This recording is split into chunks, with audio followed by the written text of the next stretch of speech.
Rich Herrera on X at Rich4America. This is Richmond's Morning News with Rich Herrera on News Radio WRVA. All right, it's 8:33 this morning on News Radio WRVA. Good morning. Thanks for joining us on the Voice of Virginia. Make sure you wake up with Richmond's Morning News. You're going to be playing catch up the rest of the day. All right, let's go out to the WRVA Newsmaker hotline where we have the opportunity, the pleasure to welcome our former governor and U.S. Ambassador Jim Gilmore to the program every Thursday morning here on News Radio WRVA. Good morning, sir. Good morning, Rich. Glad to be with your listeners once again. You know what? I'm excited. We're getting so close to July 4th, 2026. Yeah, I'm making plans to go up to Monticello to the Naturalization Service. Really? I'll just be an invitee. That's all. I think Governor Spanberg is planning to speak, but I am looking forward to being there. I was there once when I was governor. Yeah, I went last year. I think on the 5th or 6th, and they still had the big tent up, and people are talking about what a beautiful, beautiful ceremony it is. All those people becoming Americans on this special day. They'll do the same at Mount Vernon. I think that's where we're going to go to watch fireworks. With my son being in town, that's what we're planning on is going to Mount Vernon for the 4th of July. So, I mean, here in Virginia, we have so much American history that we can take on. I wanted to ask you, let's start internationally real quick, if you don't mind. Wanted to get your thoughts on, now a week later, we see the negotiations going on between the United States and Iran, with Qatar and the Pakistanis helping negotiate this. But, sir, I think people are confused. Donald Trump says one thing, Marco Rubio says one thing, J.D. Vance says one thing, and then all of a sudden the Iranians come out with statements from their leaders, and it's like they're not even reading the same book. I think that there's a long way to go on this, and I think that, well, look, I think we start with this memorandum of understanding that was negotiated or announced.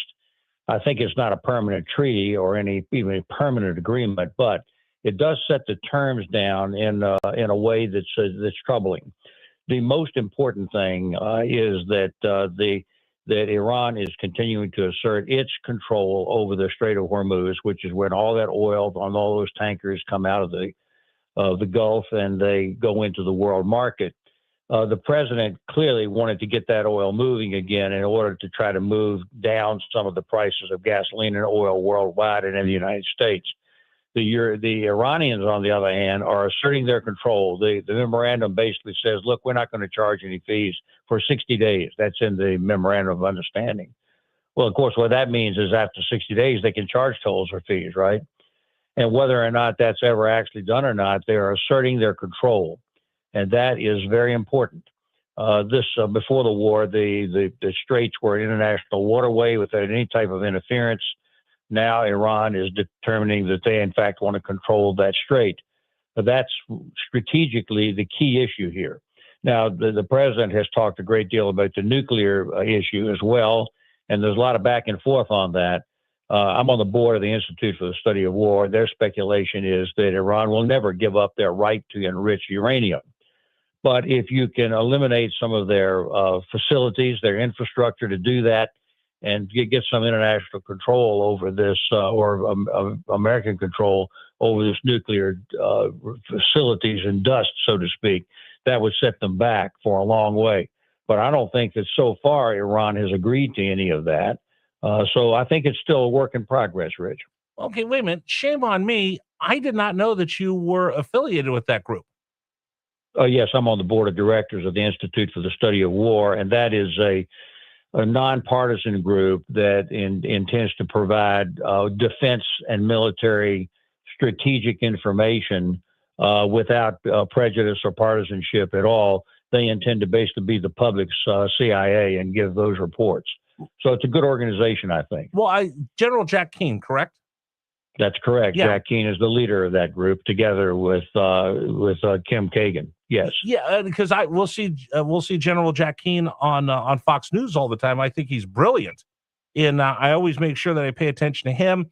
Brett Sadler, who we have on quite a bit from the Heritage Foundation, you'll see him on cable TV quite a bit. So I'm sorry, shame on me for not knowing that you're affiliated with that group, because a lot of the ways that I'll lean and the information that I'll take in and try to put it in my mind as I I work through all this comes from Jack Keeman, Brett Sadler, and people like that.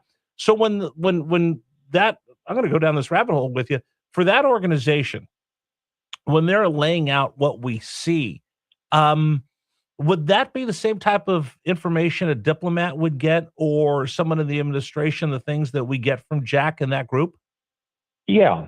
Yeah, and I know Jack King well. I've had lunch with him. I spent time with him. I communicate with him during the board meetings, and he's a really smart guy. I'm not sure I agree 100% with him on all issues. I think that he still believes there's a military solution to the Gulf War. I'm not convinced of that, but no, it's a good organization, but it's intended to be an objective reporting and analysis that the public can see. That's not partisan, that's independent, and it's intended to give information. So I'm happy to be on the board, but as a director, I help run the organization, basically oversee the organization. Well, and it's interesting because I think that even if we were, and from what I've studied, and I've never been an ambassador or have the experience, but you will have the Pentagon will have this idea, the State Department will have this idea, and as you study U.S. history, there's all the different people that have input into what the White House eventually does, but they try to get as much input from as many different people, and a lot of time that input is completely different that you get from the folks at the State Department of Foggy Bottom or the people that you get from the Pentagon.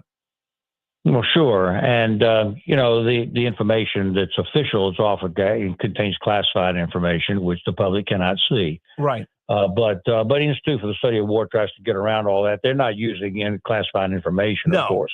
They're working on giving a good report to the public, like the CIA would give to the president. But this is an objective look at open things, source. to open source, but it contains analysis.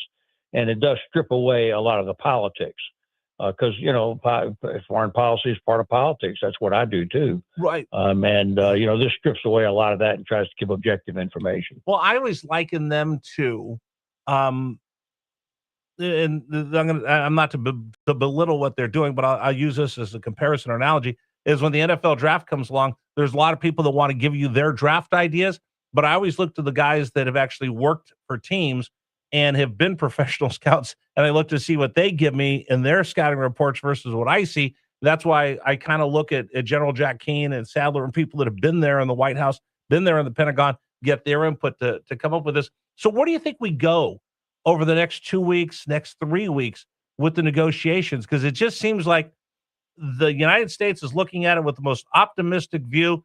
The Iranians are looking at it from the most optimistic view from their point of view, and I just see them going and they continue to kind of establish a beachhead and not want to give an inch to either side. Yeah, look, if you really look at what happened in the negotiations, at one point as they were moving forward, I'm not convinced it's actually forward motion actually with these negotiations at all. But at one point the president said, "Well, look, you either agree with what I'm saying or you'll never get home alive." That was a good way to blow up the negotiations, and did for a little while until I think Vice President Vance, who was in the middle of all that, persuaded the Iranians to return and restart the negotiations. But none of that kind of stuff matters. What does matter is that there's fundamental problems with this. One is that the Memorandum of Understanding, and your listeners can go on the internet and look at Iran MOU and read the provisions. And those provisions are explicit that Iran is trying to protect the Hezbollah proxy organization that operates out of Lebanon. And the MOU is basically saying that you're not going to invade Lebanon. You're going to respect the territorial integrity of Lebanon. Well, the United States isn't involved with Lebanon at all. And what business does Iran have over trying to dictate what the policy is going to be towards a different country, Lebanon? And the answer is because their proxy is located there in the northern border of Israel. Well, Israel is not a part of any of this, and they're going to do what's in their best interest. And that, I think, harkens back to the beginning of this war. It's clear to me that the President Netanyahu persuaded the president to engage in this under the premise that if you wiped out the leadership and engaged in heavy bombing, that the Iranian public would rise up and change this regime out. That was never realistic, but that's what we did. And now, since that didn't work, we're into some kind of negotiation that's going on here. But I'm not sure that Israel is going to play ball with this because they have a duty to their citizens, not to the citizens of the United States. And we need to keep in mind that Israel is a different country. They're Jewish ethnically, but they are a nation state. And they're going to look after their citizens as you would expect them to do, just as we do and should. All right, we'll continue with Governor Gilmore. I'm fascinated by all of this, and we'll see where the negotiations go. Do we move one way? Do we move another? Will we see some kind of daylight between the two, or do we see a lot of posturing publicly? And again, the president needs to save face for his base, and certainly the IRGC is watching what the leaders say to save face over there as well. So the ongoing, continuing conversations will go, but the clock is ticking on that 60-day MOU. All right, coming up, we'll continue with Governor Gilmore. We'll talk to him about what's going on at Capitol Square. The Democrats control all three aspects of what's going on in the House, the Senate, and the governor's mansion, yet they still have to come back to figure out what to do with the budgets. The governor's going to have some amendments over there, so they have to reconvene the General Assembly. This seems rather chaotic. We'll get the governor's thoughts on that coming up here on the program. Real quick reminder, today's program is brought to you by our friends at Pierce